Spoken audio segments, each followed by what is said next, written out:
أول يوم ليا في القاهرة كنت حابة أنزل علاج طبيعي جامعة القاهرة. كنت عايزة الصراحة أعمل زي مقارنة كده وأشوف الفرق بينها وبين جنوب الوادي. طبعا هو مفيش يعني مقارنة، بس الفكرة إن بجد بجد لأ، المادة العلمية هي بس يا اللي سيدي، بناخدها وتاني كجي بي يوم اي، رحت يعني نفس المؤتمر بقى، النظام. ويلا نشوف ولكن التفاصيل الكوميونتي نفسه والتعامل والفايبس كان بتاعت مختلف المؤتمر كانت شوية، ماشية ازاي. وده أكد لي إن أنا لسه خارجة أفضل من في جنوب الوادي المؤتمر. وتفيدها أكتر. فرحانة لأن دي كانت أول تجربة ليا. أسافر مع نفسي من غير أي حد. حاليا خلاص مروحة أهو، ماشية في مدينة نصر.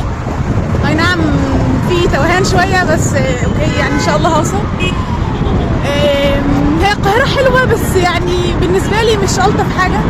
زحمة زحمة قوي، الحياة فيها سريعة قوي. أنا في سوهاج أوضتين وصالة حرفيا. يعني هو مكان معين بيتراح عشان نتفسح فيه، ومكان معين بيتراح عشان نشتري منه وخلصنا على كده. لكن في القاهرة الدنيا واسعة قوي قوي، عايزة حد ناصح وحد جريء ومستقل ويعرف يدير أموره بمعنى صح. المؤتمر كان حلو، مش باين الاي تي بس تمام. استفدت منه، وان شاء الله هي التجربه كانت قصيره شويه، بس ان شاء الله اكرر التجربه تاني. وبس كده، السلام عليكم.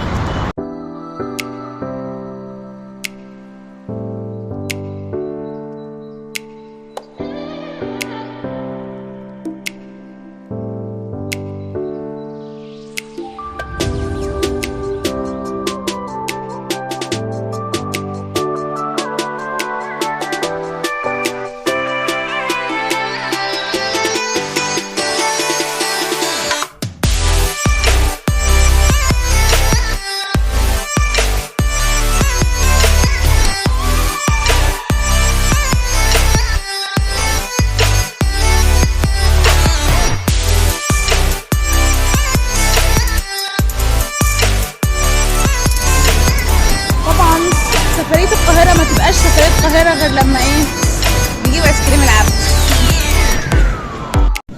وبكده تكون رحلة السفر الفردية للقاهرة خلصت، ونراكم في رحلة أخرى.